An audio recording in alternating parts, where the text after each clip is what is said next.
Have you ever met someone who always prefers being alone and assumed it was simply because they were introverted? They turn down social gatherings, feel comfortable in quiet spaces, and seem not to need the presence of others very much. But the truth may be very different from what we usually think. Not everyone who enjoys solitude was born that way. For many people, it is an adaptive response developed after years of experiencing emotional wounds that others could not see. As children, we all want to be loved, heard, and protected within the safety of our family. But when those needs are repeatedly ignored or met with coldness, the brain gradually learns a completely different lesson. Instead of seeking connection, it begins to see distance as the safest place. Over time, being alone no longer feels like loneliness. It becomes a shield against the risk of being hurt again. It is no longer just a simple choice, but a survival response deeply rooted in the mind. That is why, if you or someone you know feels most peaceful when alone, do not immediately assume that they dislike people or refuse to open up. Sometimes, behind that silence is an entire childhood that taught them they could only feel truly safe by expecting nothing from anyone. In this video, we will explore the hidden psychological traces behind this seemingly ordinary preference. During the first years of life, the most important thing a child needs is not expensive toys or constant praise, but the reassurance that someone will always be there to love and protect them. When children feel scared, sad, or overwhelmed, they naturally turn to their parents for comfort. If that care is given consistently, the brain develops the belief that the world is a safe place and that other people can be trusted. But what happens when that love is unpredictable? Some days, your parents may have been warm, affectionate, and made you feel unconditionally loved. On other days, they may have become distant, irritated, or angry over the smallest mistakes. You never knew which version of them you would meet. Gradually, you learn to read their facial expressions, tone of voice, and behavior to figure out whether you were safe. Over time, that constant uncertainty led your brain to reach a conclusion designed to protect you. The less you depend on other people, the less likely you are to be hurt. As an adult, that belief often remains quietly embedded within you. You may communicate well, work successfully, and build relationships like everyone else, yet still maintain an invisible emotional distance that no one is allowed to cross. It is not because you are cold or incapable of love, but because, deep down, connection has become associated with the possibility of disappointment. That is why being alone feels uniquely comforting. In that quiet space, no one changes their mood without warning. No one leaves you guessing, and no one makes you feel emotionally unsafe. For the first time in many years, you finally feel that your life is truly under your own control. Not every childhood wound comes from physical punishment or constant arguments. Some of the deepest scars are created by long periods of silence and the painful feeling that no one truly sees or understands your emotions. You may have grown up in a family that provided everything you needed materially. You had good food, nice clothes, and the opportunity to go to school like every other child. Yet whenever you felt sad, frightened, or hurt, those emotions were dismissed. When you cried, you were told that you were too sensitive. When you tried to share your worries, you were reminded that children had nothing worth worrying about. Even when you proudly talked about a small achievement, you were often met with indifference or a brief, uninterested response. Little by little, your brain learned that expressing emotions was pointless. You began keeping your thoughts to yourself and taught yourself to face every challenge without expecting anyone to listen or understand. As you grew older, that survival pattern remained. Whenever life became stressful or disappointing, your first instinct was to stay quiet, withdraw, and deal with everything on your own. Other people may see you as emotionally distant or exceptionally strong, but in reality, this is simply the way you protect your heart from feeling ignored or abandoned once again. If these insights have helped you understand yourself a little better, and you would like to keep exploring the fascinating world of psychology, subscribe to the channel today. We share new videos regularly to support you on your journey toward greater self-awareness and emotional healing. In today's world, independence is often praised as an admirable quality. Someone who can solve every problem alone, rarely complains, and almost never asks for help is usually seen as strong and mature. However, for many people who prefer being alone, that independence is not a proud achievement but a lasting mark of a childhood without enough support. As children, they were forced to carry responsibilities far beyond their age. Some had to care for younger siblings. Some learned to take care of themselves because their parents were always busy, while others became the emotional support for their own parents in homes filled with constant conflict. They learned to wipe away their own tears, solve their own problems, and face their fears without anyone to guide them. Sadly, adults often praise them for being so well-behaved, so understanding, and so mature. Those compliments unintentionally taught them that their worth depended on never becoming a burden to anyone else. Over time, that belief became deeply rooted in their subconscious. They began to see asking for help as a sign of weakness or as something that would inconvenience other people. As adults, they would rather stay up late finishing everything on their own than ask someone for support. They try to control every situation because relying on others feels too risky and disappointment seems almost inevitable. That is why being alone brings them such a powerful sense of safety and control. In their own space, they do not have to prove that they are strong, struggle to meet everyone else's expectations, or worry that trusting someone will once again lead to heartbreak. Not everyone who enjoys being alone is trying to avoid society. For many people, it is simply the only way their nervous system can truly rest after spending years living under constant stress. If your childhood took place in a home filled with arguments, a television blaring in the background, doors slamming, or an atmosphere of ongoing tension, your brain had to stay alert to every change around you.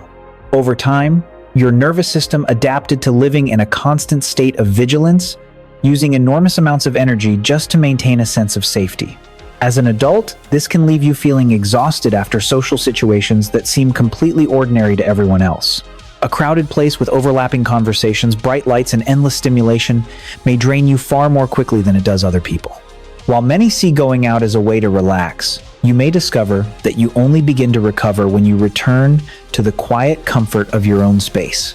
In that silence, your heartbeat slows, your body gradually relaxes, and your mind finally regains its balance. That is why spending time alone is not a sign of weakness or emotional distance. It is a biological need that allows your brain and nervous system to recharge after carrying the weight of stress for so many years. If this video has helped you better understand your own reactions, take a moment to click the like button. Your support encourages us to continue creating meaningful psychology videos that help more people better understand themselves and the way their minds work. Beyond childhood experiences, there is another important reason why many people feel most at peace when they are alone. It lies in the natural sensitivity of their nervous system. In psychology, these individuals are often referred to as highly sensitive people, or HSPs. They do not simply see, hear, or experience the world the way others do. They absorb the emotions and atmosphere around them with much greater intensity. Even as children, they may have sensed tension within the family without anyone saying a word. They felt heartbroken when they saw someone crying, became anxious when they sensed insincerity in a conversation, and were deeply affected by the negative emotions of those around them. If they grew up in an environment where this sensitivity was misunderstood, they were often labeled as too weak, too sensitive, or someone who overthought everything. Over time, they learned to create a private space where they could protect themselves from becoming overwhelmed by the emotions surrounding them. As adults, they often grow into compassionate listeners who genuinely care about others and are always willing to offer support during difficult times. Yet, after a long conversation or a busy social gathering, they frequently feel emotionally and mentally drained, needing time alone to recover. Their desire for solitude does not come from disliking people. Instead, it is their mind's natural way of clearing away the emotional weight they have carried throughout the day. In those quiet moments, they can finally separate their own feelings from those they have absorbed from others, regain their inner balance, and reconnect with the world with a calmer, lighter heart. Some children grow up surrounded by love, but that love always comes with conditions. They are praised when they earn high grades, behave well, or make their parents proud in front of others. Yet, the moment they make even a small mistake, that warmth disappears, replaced by disappointed looks or harsh criticism. Over time, the child begins to believe that they are worthy of love only when they are perfect. This belief does not disappear in adulthood. Instead, it quietly shapes every relationship they build. Whenever they are around other people, they unconsciously watch, analyze, and try to figure out what others expect from them, constantly striving to become the version of themselves that is least likely to be rejected. Living under the pressure of maintaining that perfect image becomes emotionally exhausting, even if they are not fully aware of it. That is why the moments they spend alone become so precious. It is the only time they can finally take off the mask. There is no pressure to please anyone, no fear of being judged, and no need to prove their worth. They are free to feel tired, free to make mistakes, and free to experience their genuine emotions without hiding them. It is this sense of freedom that gradually makes solitude feel far more comforting than relationships filled with constant pressure. What about you? Of all the psychological patterns we have explored so far, which one resonates with you the most? Share your thoughts in the comments below. Your story may help someone else realize that they are not alone on their own journey of understanding and healing. When you look at each of these patterns individually, they may seem like nothing more than small experiences from childhood. But when you place them side by side, an entirely different picture begins to emerge.